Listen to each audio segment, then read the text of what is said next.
Selamat malam, saudara dan saudari terkasih. Kita kembali lagi di dalam pertemuan kita pada malam hari ini, diskusi Sekolah Sahabat bersama dengan konsep dan para sahabat konsep.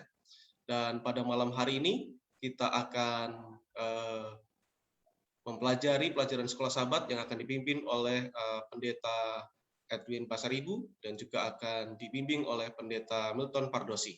Baik, saya undang Pendeta Marupa Pasitorus untuk menyampaikan doa buka untuk pertemuan kita pada malam hari ini.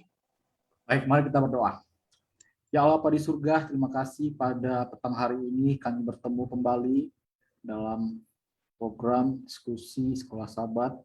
Kami memohon curahan Roh Kudus Tuhan bagi kami yang mengikuti tayangan ini agar mengerti dan mengaplikasikannya dalam hidup kami sehingga ada pertumbuhan iman yang akan kami dapati setelah mengikuti tayangan ini. Berkati kami semua Tuhan, jaringan yang kami gunakan berfungsi dengan baik sehingga kami dapat mengikuti dan hingga akhirnya. Terima kasih Tuhan, dalam Yesus kami berdoa. Amin. Baik, ringkasan Sekolah Sahabat akan dibawakan terlebih dahulu oleh Pendeta Edwin Pasaribu. Silakan Pendeta. Baik, selamat malam bagi kita semua. Selamat malam juga bagi sahabat-sahabat konsep dimanapun berada. Baik, izinkan saya untuk share screen sebentar.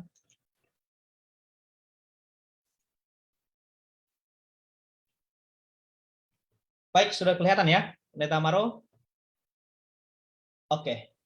Baik, judul pelajaran kita pada pelajaran yang ke-7 ini adalah Yesus jangkar jiwa.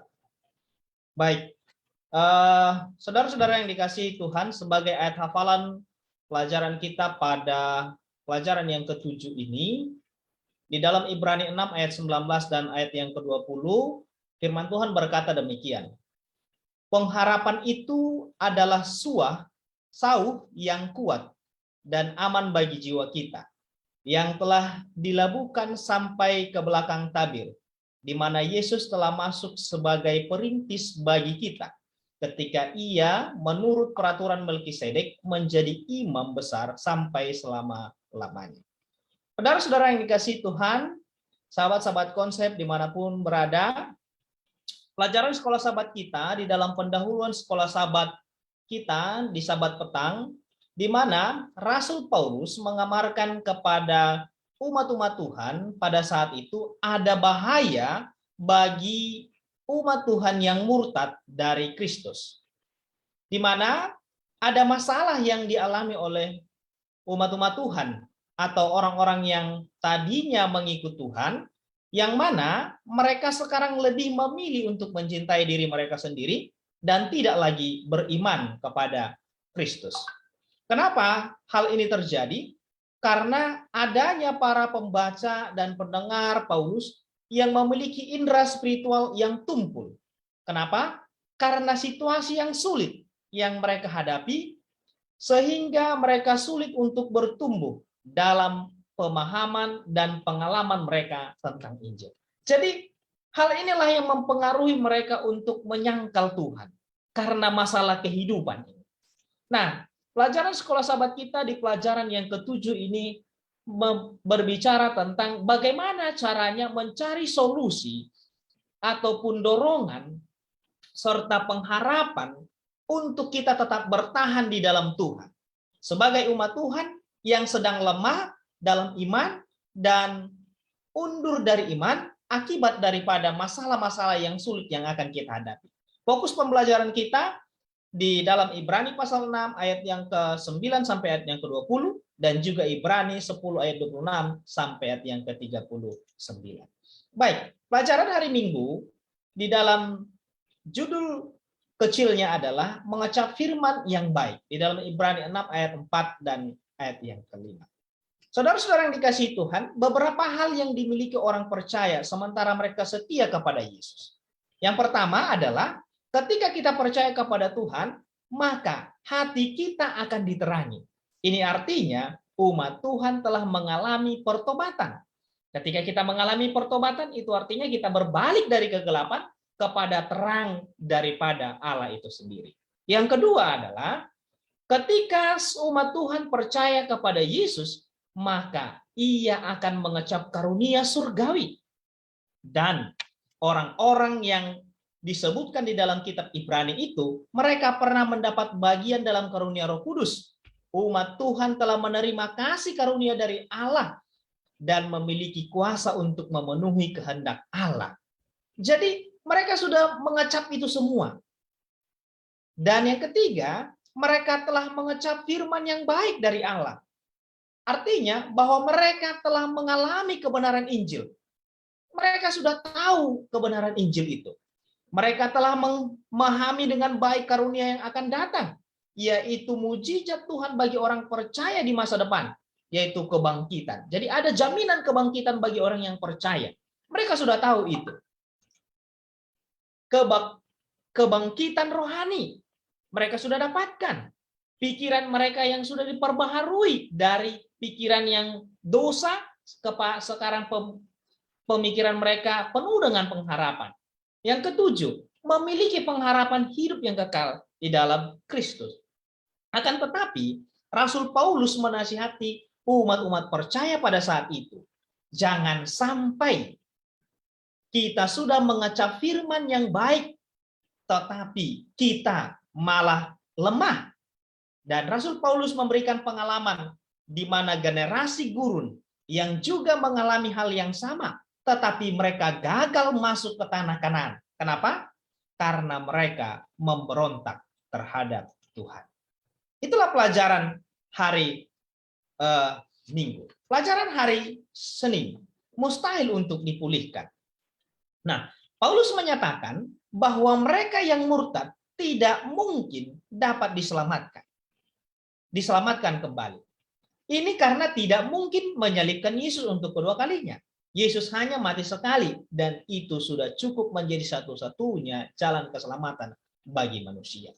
Jadi, namun jika manusia itu menolak Yesus atau meninggalkan Yesus, maka tidak ada keselamatan baginya. Jadi, kalau kita meninggalkan Tuhan, kita sudah tahu kebenaran, kita pilih untuk meninggalkan Tuhan, maka tidak ada pengampunan kepada kita.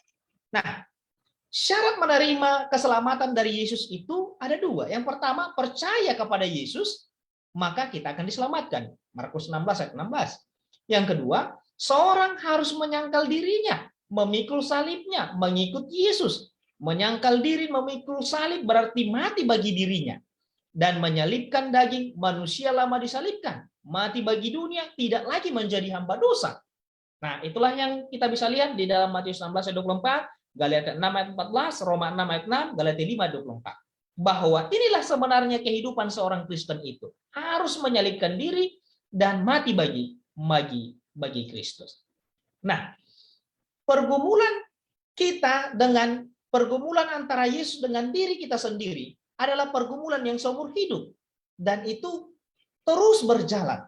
Jadi, ketika kita sudah menerima kebenaran, memang tidak langsung kita bisa hidup kudus. Kita kadang-kadang memang bergumul. Tapi itulah proses yang harus kita jalani. Nah, jikalau seseorang tidak sepenuhnya berpaling kepada Yesus, dari Yesus, masih ada pengharapan. Nah, pelajaran sekolah sahabat kita mengatakan, kalau seseorang itu tidak berpaling sepenuhnya dari Yesus, masih ada harapan untuk apa? Untuk keselamatan. Kenapa? Karena ada pertobatan. Tetapi, kalau dosa murtad yang tidak dapat diampuni, jika seorang itu tidak mau bertobat lagi. Jadi, ketika kita tidak mau bertobat lagi, itu artinya kita tidak dapat lagi diampuni.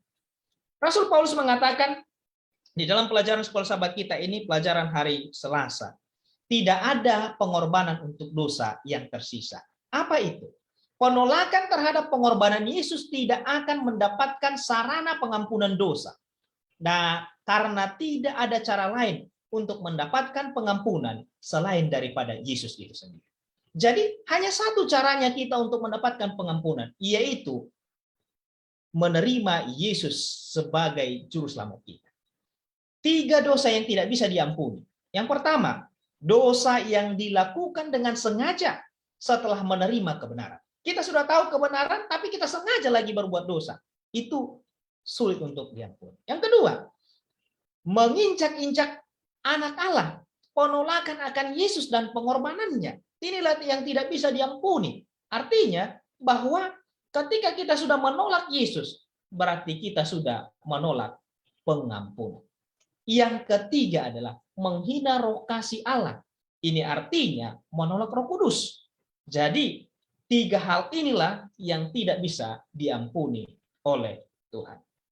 Nah, Rasul Paulus mengatakan kepada jemaat pada saat itu, orang-orang percaya yang mengalami penderitaan saat itu, harusnya, inilah hal-hal yang harusnya yang terbaik, yang lebih baik ketika kita percaya kepada Yesus.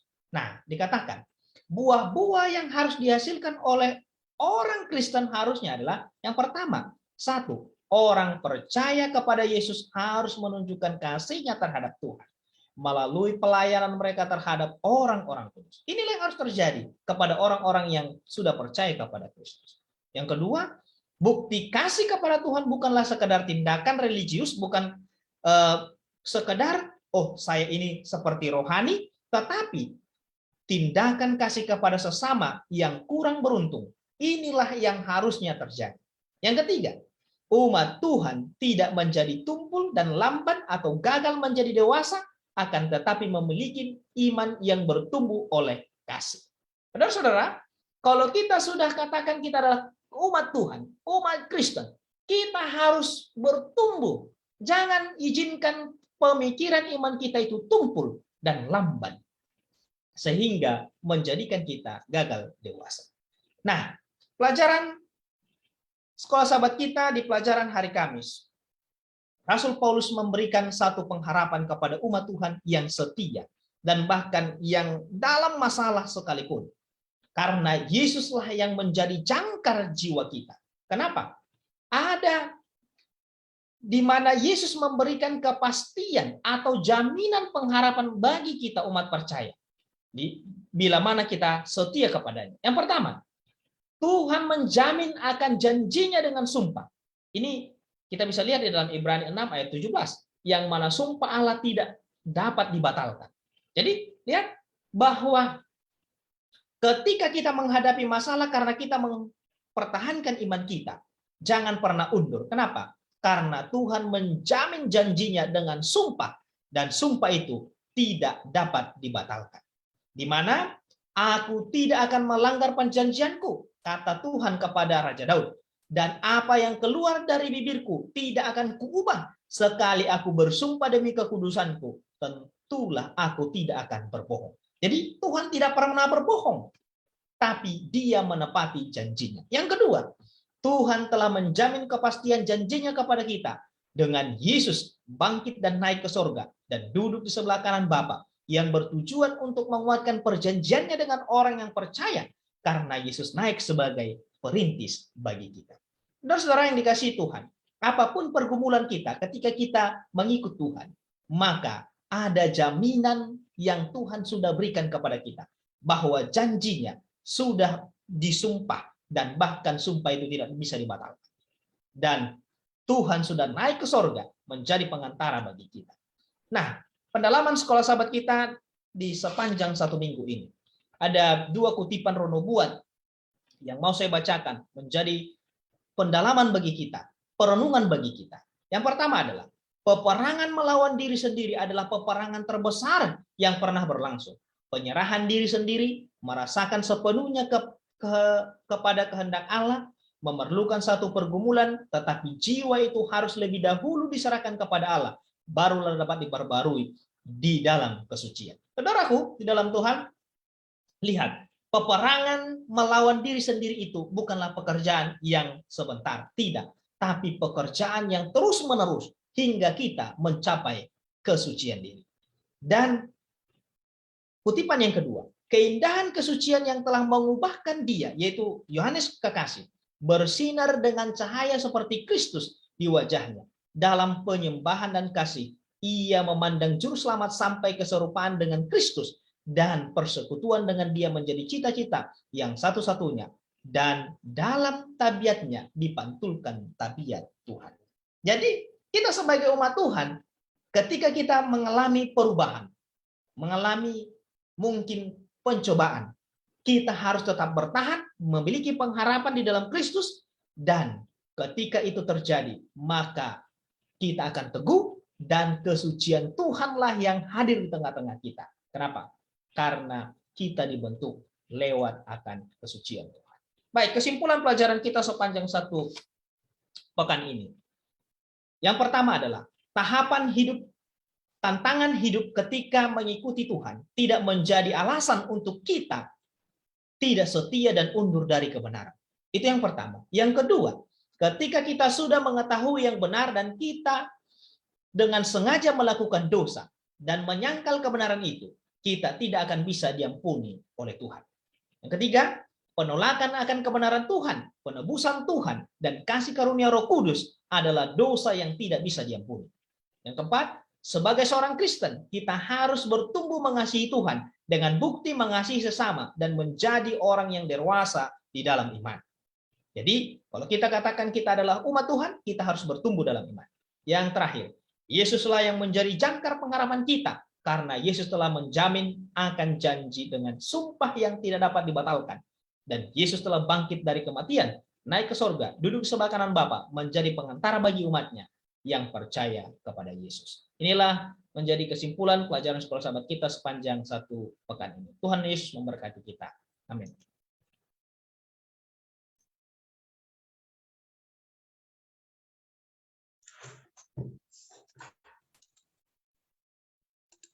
Baik, terima kasih untuk Pendeta Edwin yang sudah menyampaikan ringkasan untuk sekolah sahabat kita pada malam hari ini. Baik, kita akan mulai dalam sesi diskusi. Apakah ada pertanyaan daripada saudara dan saudara maupun tanggapan dari para hamba Tuhan di Zoom ini? Oke, ini ada pertanyaan yang masuk. Apakah makna orang yang murtad dalam Ibrani 6, Ibrani pasal 6 ayat 6 tidak dapat diampuni? Apakah ini berbicara tidak ada pengampunan lagi bagi orang yang telah murtad? Ya, jadi saya ulangi pertanyaannya, apakah maknanya orang yang murtad dalam Ibrani 6 ayat 6 tidak bisa diampuni lagi? Apakah ini berbicara tidak ada pengampunan lagi bagi orang yang sudah murtad? Ya, baik. Mungkin saya kembalikan untuk Pendeta Edwin. Nanti para sahabat boleh menanggapi. Jadi sebenarnya apa nih makna daripada murtad ini? Silakan Pendeta. Oke, baik, terima kasih Pendeta Dwi. Murtad itu berarti menyangkal imannya, itu yang pertama. Yang kedua, murtad itu artinya menyangkal kebenaran itu dan tidak mau menerimanya lagi. Nah, dalam Ibrani pasal 6 ayat 6, di sana kita bisa lihat bahwa namun yang murtad lagi tidak mungkin dibaharui sekali lagi sedemikian sehingga mereka bertobat, sebab mereka menyalibkan lagi anak Allah bagi diri mereka dan menghinanya di muka umum. Nah, kalau kita sudah menolak Tuhan, kalau kita sudah menolak kasih karunia Yesus, bagaimana lagi kita mau diampuni? Kita saja sudah menolak Tuhan. Artinya bahwa ketika kita dengan sengaja, dengan penuh sadar menolak akan kebenaran itu, maka Tuhan tidak akan bisa lagi mengampuni kita. Karena Tuhan memberikan pilihan kepada kita. Terima kasih.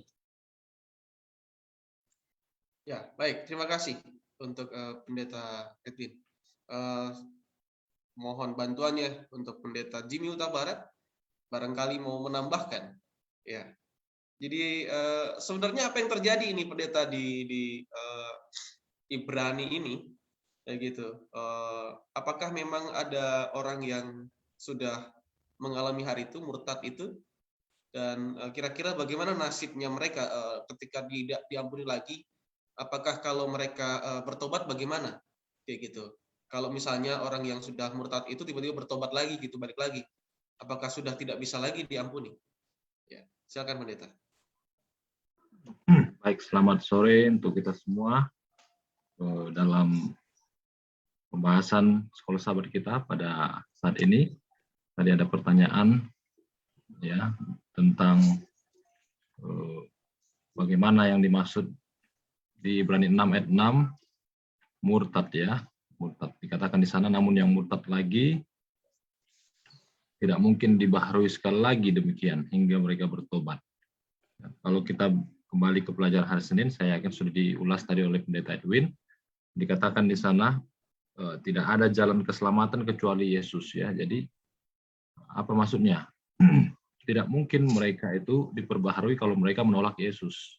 Semua orang yang sudah menolak Yesus sebagai juru selamatnya, mereka pastilah tidak akan mendapatkan keselamatan kalau dalam hidupnya dia tidak berubah, kan begitu.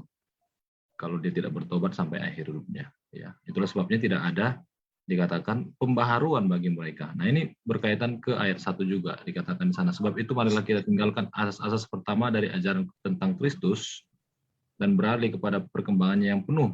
Janganlah kita meletakkan lagi dasar pertobatan dari perbuatan-perbuatan yang sia-sia dan dasar kepercayaan kepada Allah, yaitu tentang berbagai pembaptisan, pembangkitan, kebangkitan orang-orang mati dan hukuman. Dan itulah yang akan kita perbuat jika Allah mengizinkannya. Nah, jadi dikatakan dalam ayat 1 tadi apa? Perbuatan-perbuatan yang sia-sia ya.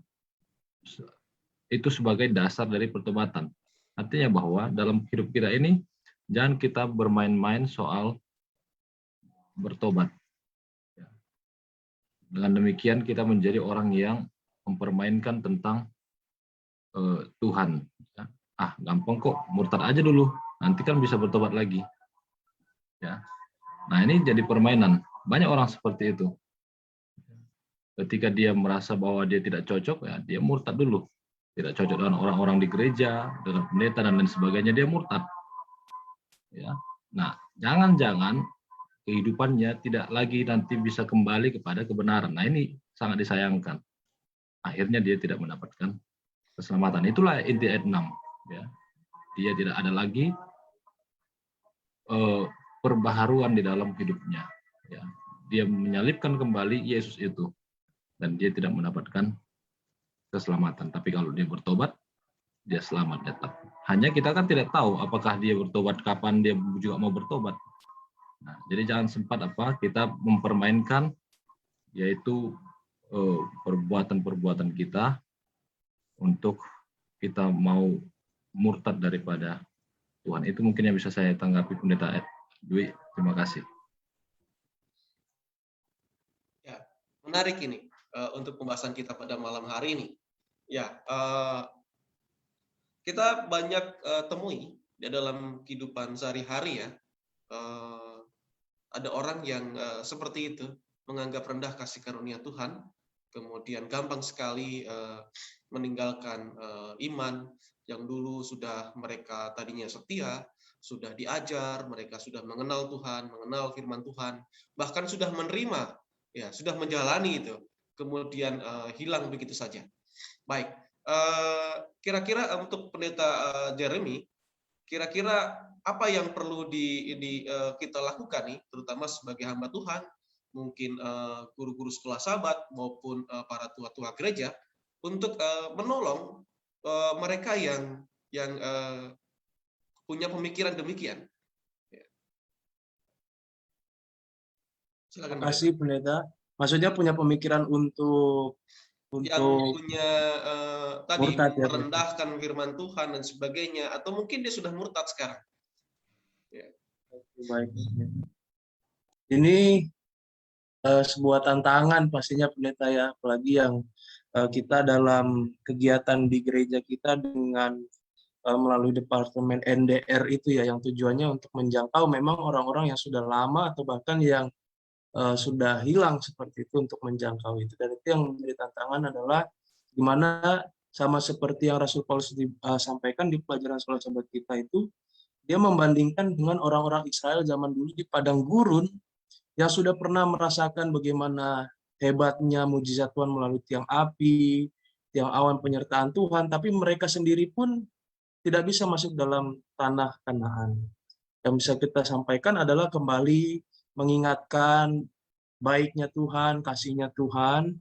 Namun bila mana mereka tetap mengeraskan hati, itulah yang menjadi masih mungkin halangan begitu ya pendeta ya, dan juga pasti untuk tetap didoakan di dalam doa-doa kita, baik berjemaat ataupun di kelompok-kelompok kerja di gereja-gereja kita. Dan kemudian ketika biasanya hal itu terjadi ketika ada kekecewaan, seperti yang di kitab Ibrani sampaikan ketika mereka dibilang hal ini disampaikan untuk pencegahan, mengingatkan bila mana supaya mereka tetap sabar dan jangan jatuh terhadap pencobaan-pencobaan itu atas segala kesengsaraan yang mereka rasakan karena mereka mempertahankan iman mereka. Oleh sebab itu yang kita sampaikan adalah mudah-mudahan jangan sampai ada, supaya kita menyampaikan pengharapan itu, pengharapan kepada mereka. Oleh sebab itulah yang di kitab Ibrani itu kan ada pengharapan yang telah dimulai oleh Yesus untuk kita semua, pengharapan keselamatan, untuk hidup bersama-sama dengan Dia, menikmati kasihnya, upahnya, yaitu bersama-sama dalam kerajaan sorga. Harapan tentang kedatangan Yesus, harapan tentang keselamatan, harapan tentang dosa-dosa yang diampuni. Bahkan walaupun saat ini menderita, tapi harapan-harapan itulah yang akan membuat kita tetap memandang pada Yesus dan tetap setia sampai akhir. Itu yang boleh saya sampaikan. Ya, baik. Terima kasih untuk tambahannya Pendeta Jeremy. Kita ke Pendeta Edwin. Ya, barangkali ada tanggapan mengenai kondisi ini. Ya, ini dalam praktikalnya dalam kehidupan kita sehari-hari. Ya, silakan Pendeta. Ya, baik, terima kasih. Jadi memang apa yang diarahkan oleh pelajaran sekolah sahabat kita ini dan juga diarahkan oleh Rasul Paulus kepada umat-umat Tuhan saat itu adalah ketika kita menghadapi masalah, ketika kita menghadapi pergumulan, ketika kita menghadapi tantangan hidup, kadang-kadang memang inilah yang mempengaruhi akan iman kita kepada Yesus, kepercayaan kita kepada Yesus. Mungkin kita sudah terima Yesus, kita sudah dibaptis, tapi ada juga dari saudara-saudara kita mungkin yang dari luar, yang mungkin dari keluarga kita menekan kita. Dan Rasul Paulus mengingatkan kepada kita bahwa umat-umat Tuhan juga di zaman dulu, di zaman bangsa Israel, mengalami banyak mujizat. Tetapi mereka tidak sampai ke tanah Kanaan. Kenapa? Karena mereka tidak percaya kepada Tuhan sepenuhnya. Ketika kita setengah-setengah untuk mengikut Tuhan, maka sulit untuk kita meyakini akan Tuhan itu. Jadi kita harus total untuk mengikut Tuhan. Kalau kita sudah ikut Tuhan, apapun yang terjadi, mau susah, mau punya pergumulan, mau ditolak oleh orang, tetap kita berjalan bersama Tuhan. Kenapa? Tadi pelajaran sekolah sahabat kita ini katakan bahwa janji Tuhan itu pasti bagi kita. Bahwa Yesus telah bersumpah dan sumpahnya itu tidak bisa dicabut. Jadi itu yang membuat atau meyakinkan saya dan juga mungkin kepada umat-umat Tuhan yang juga dapat meyakinkan kita pada saat ini. Terima kasih. Ya, terima kasih Pendeta. Ketika kita melihat pelajaran ini, bahaya sebenarnya yang disampaikan di sini problemnya itu adalah orang yang sudah mengecap kebaikan firman Tuhan, tadinya sudah menerima firman Tuhan dan mereka bersukacita di dalam firman Tuhan itu, kemudian murtad. Berarti yang kita bicarakan di sini adalah bukan orang di luar sana yang belum mengenal firman Tuhan, tetapi bagi itu adalah kita semua, dan mungkin itu adalah kita para hamba-hamba Tuhan. Ya, saya ke Pendeta Maropa Pasitorus. Ya, di dalam ayat yang ke-12 Ibrani 6 ayat 12 disebutkan demikian. 11 dan 12 saya bacakan. Tetapi kami ingin supaya kamu masing-masing menunjukkan kesungguh-sungguhan yang sama untuk menjadi pengharapan kamu satu milik yang pasti sampai tetapi menjadi penurut-penurut mereka yang oleh iman dan kesabaran mendapat bagian dalam apa yang dijanjikan Allah. Tadi Pendeta Edwin sudah sampaikan tentang pengikut Yesus, kemudian janji keselamatan itu adalah pasti. Tetapi ada efek di sini yang ditimbulkan adalah lamban. Ya, kira-kira Pendeta Maro Papasitorus bisa tambahkan kira-kira lamban ini seperti apa dan apa yang menyebabkan kita itu menjadi lamban? Ya, terima kasih. Mungkin Pendeta ada tambahan. Baik, terima kasih pertanyaannya. Jadi Rasul Paulus ini sedang melihat satu keadaan rohani mereka yang tidak bertumbuh sebagaimana semestinya, karena dilihat dari iman seharusnya mereka itu bukan lagi orang Ibrani ini bukan lagi yang harus diajar, tapi harus mengajar. Jadi kelambanan itu diakibatkan karena mereka tidak membaca firman Tuhan, malas mendengar firman Tuhan, dan mereka tidak tidak bersungguh-sungguh dalam mengikut Tuhan.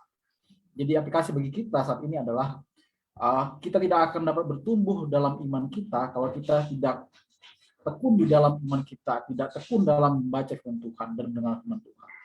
Jadi kelambanan itu bukan karena ada gangguan dari pendengaran, tapi tidak bertumbuhnya iman mereka menjadi lebih dewasa seperti yang diharapkan oleh Rasul Paulus. Tapi Rasul Paulus pun tidak hanya berhenti pada membicarakan keadaan mereka, tapi dia juga melihat bahwa dia yakin bahwa suatu saat mereka itu akan mengalami keadaan rohani yang lebih baik. Itu sebabnya mereka selalu diingatkan pada jemaat di Ibrani agar mereka itu betul-betul terus bertumbuh di dalam iman. Kira-kira itu yang bisa saya sampaikan.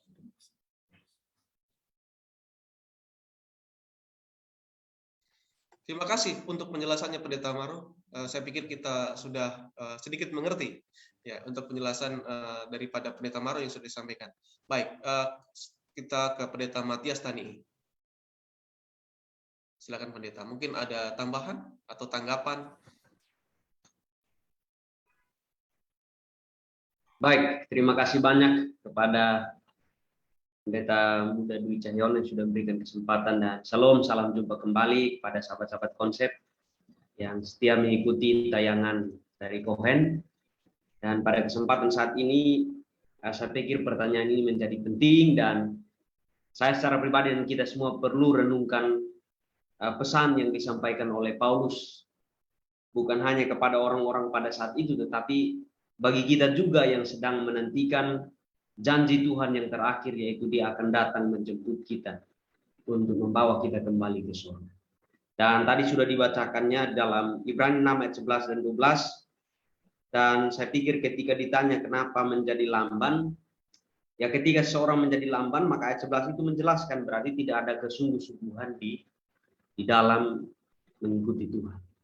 Jadi di dalam grafik iman kita harus makin hari semakin bertumbuh. Kalau kita tidak bertumbuh berarti kita tidak sungguh-sungguh di dalam iman kita kepada Tuhan. Jadi kalau orang belajar saja biasanya misalnya semester sebelumnya tidak baik, maka di semester berikutnya dia akan berusaha belajar lebih lagi untuk meningkatkan nilainya lebih baik dari yang lalu. Nah, di dalam iman kita pun harusnya lebih daripada sekedar beriman kepada Tuhan. Kita perlu grafik kerohanian kita atau grafik iman kita perlu ditumbuhkan setiap saat. Sehingga dengan demikian, maka kalimat Paulus di ayat yang ke-11 itu menjadi fakta nyata dalam kehidupan kita, bahwa kita adalah pengikut-pengikut Tuhan yang sementara menantikan janji Tuhan, imam kita yang setia itu, dan sebagai jangkar jiwa kita, kita juga akan sungguh-sungguh bertumbuh di dalam iman kita. Sehingga kita tidak akan menggenapi kalimat Paulus menekankan supaya jangan murtad. Karena orang tidak sungguh-sungguh bisa terpengaruh untuk menjadi murtad dan berpaling dari kebenaran yang dia ketahui. Terima kasih, Tuhan berkati. Ya, jadi saya dapatkan dari Pendeta Matias tadi bahwa ketidaksungguh-sungguhan itu nanti pada akhirnya bisa mengalami akan murtad. Ya, jadi hati-hati, jangan sampai nanti ketika sadar ternyata kok saya sudah murtad ya. Ya, baik, terima kasih Pendeta Matias. Ini ada pertanyaan dari sahabat konsep yang ada di Facebook dari Porayos Skuen Freddy. Ya. Selamat malam, Pak Freddy. Baik, dia memberikan kutipan demikian, tanggapan ya. Pena Inspirasi mengatakan bahwa ketakutan umat Tuhan bukanlah penganiayaan yang hebat, tetapi ketakutan terbesar mereka adalah apakah dosa mereka sudah diampuni atau tidak, dan kapan kita mengetahui pintu kasihan sudah tertutup untuk seseorang. Dan lanjutan dari pertanyaannya, dan kapan kita mengetahui bahwa dosa kita sudah diampuni. Baik, jadi nanti ke Pendeta Edwin boleh tanggapi. Ya, kapan kita mengetahui bahwa pintu kasihan itu sudah tertutup untuk seseorang, dan kapan kita mengetahui bahwa dosa kita itu sudah diampuni. Jadi ini berkaitan dengan kapan, berarti bisa jadi momen, bisa jadi adalah waktu. Ya, terima kasih. Mungkin Pendeta Edwin bisa tanggapi. Oke, baik, terima kasih atas pertanyaannya. Kapan kita ketahui pintu kasihan itu tertutup bagi kita? Baik, untuk kita yang masih hidup di dunia ini, sampai saat ini pintu kasihan itu masih terbuka untuk kita. Tetapi ketika kita sudah tidak punya waktu lagi untuk kita bertobat, artinya kita tidak tahu besok apa yang terjadi kepada kita, maka harusnya kita harus bertobat. Kita harus berubah. Maka itu sebabnya Rasul Paulus mengatakan dalam Ibrani pasal 3 ayat yang ke-15, pada hari ini jika kamu mendengar suaranya, janganlah keraskan hatimu seperti dalam kegeraman. Jadi kalau kita sudah mendengarkan firman itu hari ini, jangan kita keraskan hati kita. Dan jangan kita tunggu-tunggu kapan waktunya itu untuk tertutup pintu kasihan itu. Karena kita tidak tahu kita di dunia ini kapan kita mati. Ketika kita sudah mati, maka tidak ada lagi kesempatan bagi kita untuk bertobat. Dan dosa kita tidak akan diampuni kalau kita tidak bertobat. Jadi, setiap hari, setiap waktu, pelajaran sekolah sahabat kita katakan tadi, setiap hari, setiap waktu, kita harus berusaha untuk mengalahkan diri kita. Itu yang penting. Jangan kita tunggu, masih lama kok pintu kasihan itu tertutup. Belum ada penganiayaan kepada umat-umat Tuhan. Masih lama, masih bisa. Nah, padahal kita lalai. Besok kita sudah mati. Nggak jadi kita diampuni. Terima kasih, Pendeta. Baik, terima kasih Pendeta Edwin sudah menanggapi. Kita kembali ke Pendeta Jimmy Huta Barat, mungkin ada tanggapan, Pendeta? Baik, terima kasih untuk pertanyaannya ya. Saudara para Skuen Freddy. Bagaimana kita mengetahui bahwa kita sudah diampuni begitu tadi ya, yang kedua. Dan yang pertama, mereka sudah diampuni atau tidak, kapan kita mengetahui pintu kasihan tertutup. Oke. Jadi kapan pintu kasihan itu tertutup adalah, tadi sudah dijelaskan ya, ada dua peristiwa. Yang pertama, ketika seorang itu mati, ya, tidak ada lagi kan pintu kasihan bagi dia, nggak bisa lagi bertobat. Namanya sudah mati kan, dia nggak bisa lagi hidup kembali ya. Maka disitulah pintu kasihan tertutup bagi dia. Sebelum dia mati masih ada kesempatan untuk dia bertobat. Lalu yang kedua adalah ketika tanda binatang akan diberikan kepada seseorang dan dia menerima itu, nah disitulah dia tidak akan memiliki kesempatan lagi untuk bertobat. Ya, ini dulu pernah dipelajari di pelajaran-pelajaran yang lalu-lalu ya, tentang tanda binatang, meterai Allah, Dalam Wahyu pasal 14 ayat 11 dikatakan, maka asap api yang menyiksa mereka itu naik ke atas sampai selama-lamanya, dan siang malam mereka tidak henti-hentinya disiksa, yaitu mereka yang menyembah binatang dan yang telah menerima tanda binatang. Ya, artinya setelah nanti manusia diperhadapkan dengan pilihan tanda binatang atau meterai Allah, maka mereka yang memilih tanda binatang tidak akan ada lagi kesempatan untuk bertobat. Disitulah pintu kasihan bagi mereka untuk bertobat sudah tertutup, ya tidak bisa lagi, karena mereka sudah memilih yang satu dibandingkan yang lain. Nah, inilah yang kita akan hadapi nantinya, dua hal ini. Nah, tentu yang kedua tadi belum kita alami kan, kita belum ada pemaksaan terhadap satu ketentuan pada zaman sekarang ini. Tapi nanti kedepannya itu akan terjadi, ya kita akan diperhadapkan dengan pilihan. Ya, kalau kita memilih yang tidak tepat, maka mungkin kita bisa dibebaskan dari segala hal. Dikatakan dalam Wahyu pasal 13, mereka bisa berjual beli katanya, jadi lebih mudah. Ya, tapi harus kita ketahui bahwa dikatakan juga di sana, ketika orang yang jahat akan semakin jahat, ya yang jahat akan semakin jahat. Disitulah tidak ada lagi pertobatan dalam diri orang itu. Lalu yang kemudian yang kedua tadi,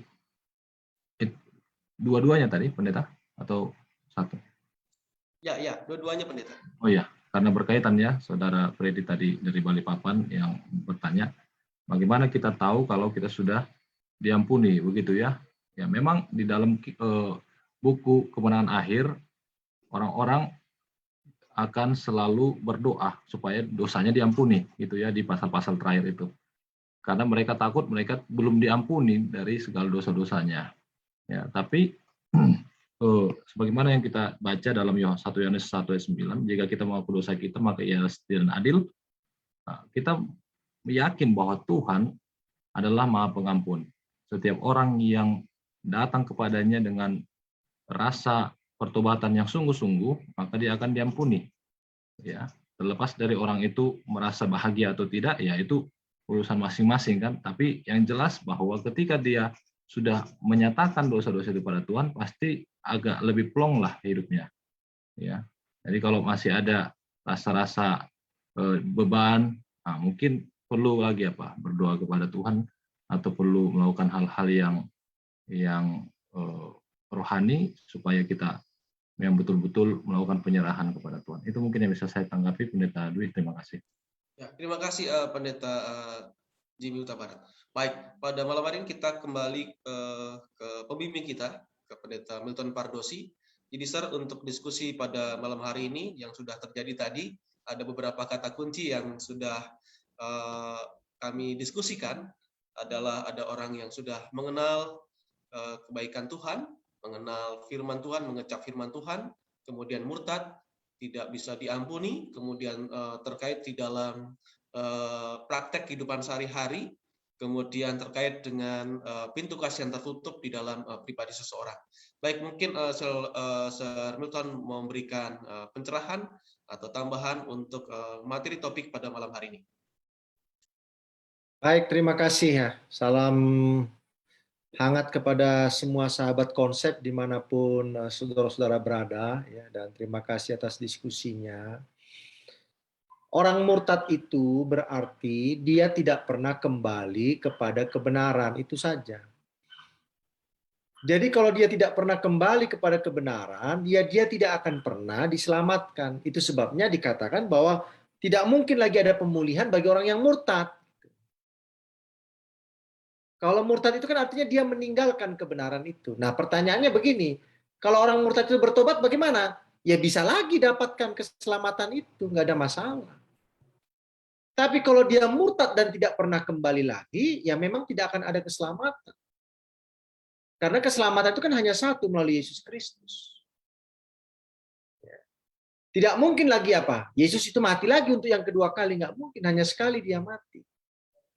Jadi inti dari semua pertanyaan-pertanyaan yang disampaikan tadi sama Pendeta Muda Dwi Cahyono adalah seseorang tidak mungkin dipulihkan ketika dia tidak mau datang kepada si pemulih itu, yaitu Yesus Kristus. Itu intinya sebenarnya. Kalau kita mau datang kepada si pemulih itu, maka tidak ada yang tidak bisa dipulihkan. semua akan bisa dipulihkan. Dan itu adalah sesuatu hal yang menjadi tanda kasih karunia Tuhan itu. Kasih karunia Tuhan itu tidak ada batasnya. Selama orang itu mau apa? Bertobat. Saya kasih contoh lah, Raja Manasye yang begitu jahatnya lebih dari 50 tahun memerintah itu, ya dia bertobat. Ya, dia dipulihkan, tetapi akibat dosa-dosanya itu sehingga Israel itu tidak bisa dipulihkan lagi, itu tidak bisa dibatalkan. Akibatnya itu tidak bisa dibatalkan. Jadi ini yang perlu dipahami. Ketika saudara saya umpamanya, mohon maaf ya, murtad gitu ya, lalu kita bertobat, Tuhan akan terima. Tetapi akibat waktu kita murtad itu harus kita jalani memang. Contohnya mungkin saudara akan sakit karena kemurtadan itu mungkin merusak tubuh kita. Boleh saja kan begitu ya. Kita mungkin akan mengalami persoalan-persoalan hukum karena kemurtadan kita itu ternyata terkait kepada masalah hukum dan lain sebagainya. Ya. Itulah yang dapat saya simpulkan, bahwa pelajaran kita ini sepertinya kan tidak ada kesempatan lagi untuk orang bertobat kalau murtad. Ada kesempatan. Ada kesempatan. Tetapi kalau namanya murtad, maka dia tetap berada di luar keselamatan. Itulah namanya murtad. Ya. Terima kasih banyak. Ya, baik. Terima kasih, Sir. Oke, sebelum kita tutup ya, mungkin ada dari para sahabat konsep, ya sebelum nanti ke Pendeta Edwin Pasaribu mau menyampaikan respon dan tanggapan tambahan mengenai pelajaran pada malam hari ini. Ya, sebelum nanti Pendeta Pasaribu untuk closing statement. Ya. Oke, Pendeta Jeremy, silakan Pendeta.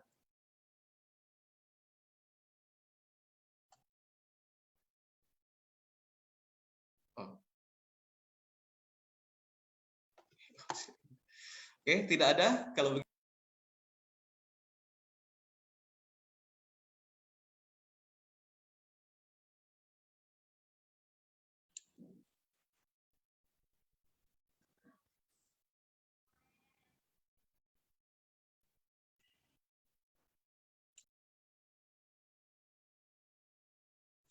Oke, Pendeta Edwin Pasaribu, silakan Pendeta.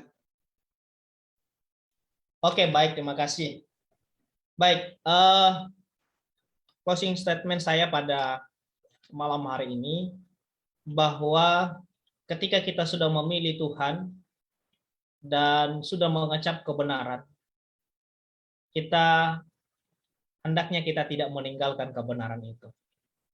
Dan bertumbuhlah di dalam iman, lewat akan kasih kita, dan juga lewat akan perbuatan kita. Karena kebenaran atau kekuatan iman kita tidak diukur dari seberapa rohani kita, tetapi seberapa besar kasih kita untuk menolong saudara-saudara kita yang mungkin mengalami masalah. Itu yang Tuhan mau Rasul Paulus tekankan salah satunya kepada umat-umat Tuhan saat itu. Dan begitu juga dengan kita.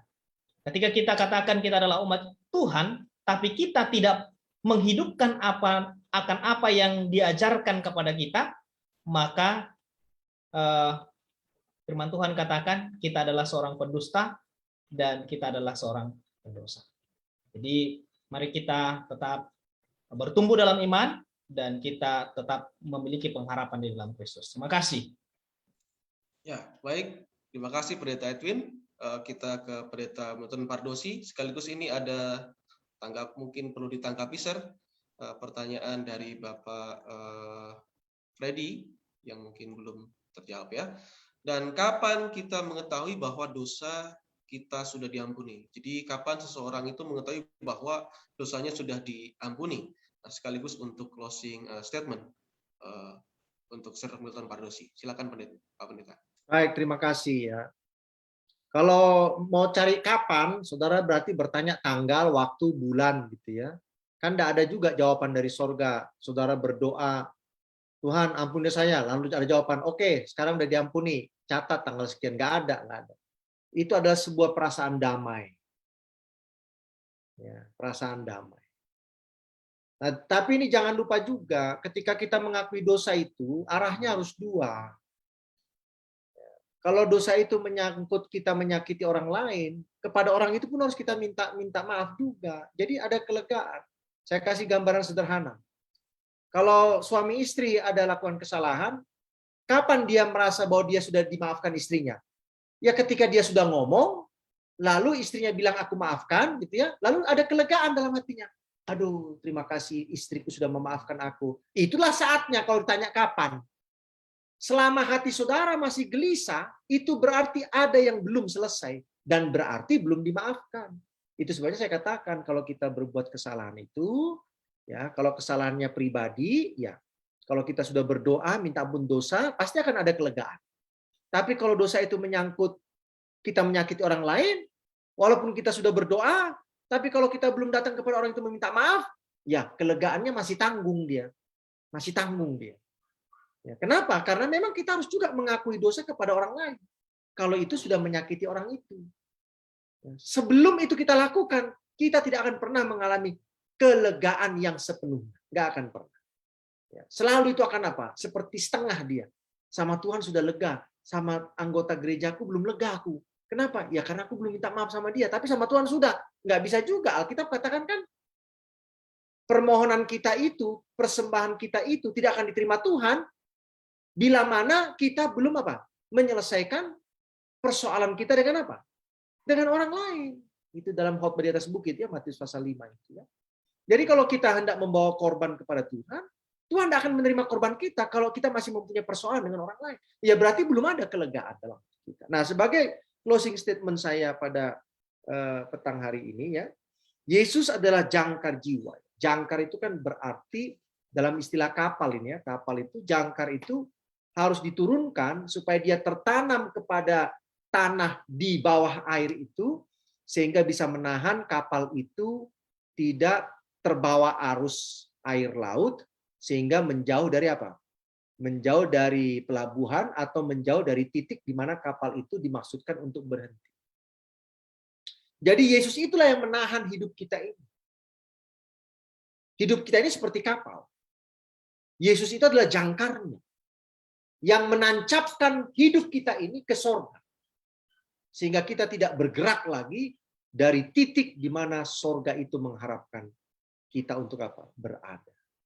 Jadi oleh sebab itu kepada pemirsa daripada pelajaran Sekolah Sahabat ini ya, di YouTube maupun di Facebook Live, jangan lupa tidak ada jangkar lain yang kita miliki selain Yesus Kristus. Karena Yesus itu bukan saja yang menyediakan keselamatan bagi kita, tapi Yesus itu juga yang menjadi imam besar bagi kita itu minggu lalu, dan Yesus juga itu adalah jangkar, sauh yang kita sudah apa? Mengikat kita dengan sorga, sehingga kita tidak jauh dari sorga. Kita tidak bergeser menjauhi sorga itu, tapi kita justru semakin dekat dengan apa? Dengan sorga, karena itulah pekerjaan Yesus. Terima kasih banyak, Tuhan memberkati. Sampai ketemu. Baik, terima kasih untuk Pendeta Edwin Pasaribu, Pendeta Milton Pardosi, dan juga para hamba Tuhan yang ada di Zoom ini, dan juga para sahabat konsep yang sudah setia hadir di dalam pertemuan-pertemuan diskusi Sekolah Sahabat kita di Facebook maupun di media-media lain. Kita sudah sampai di penghujung waktu pada saat ini. Terima kasih untuk diskusinya.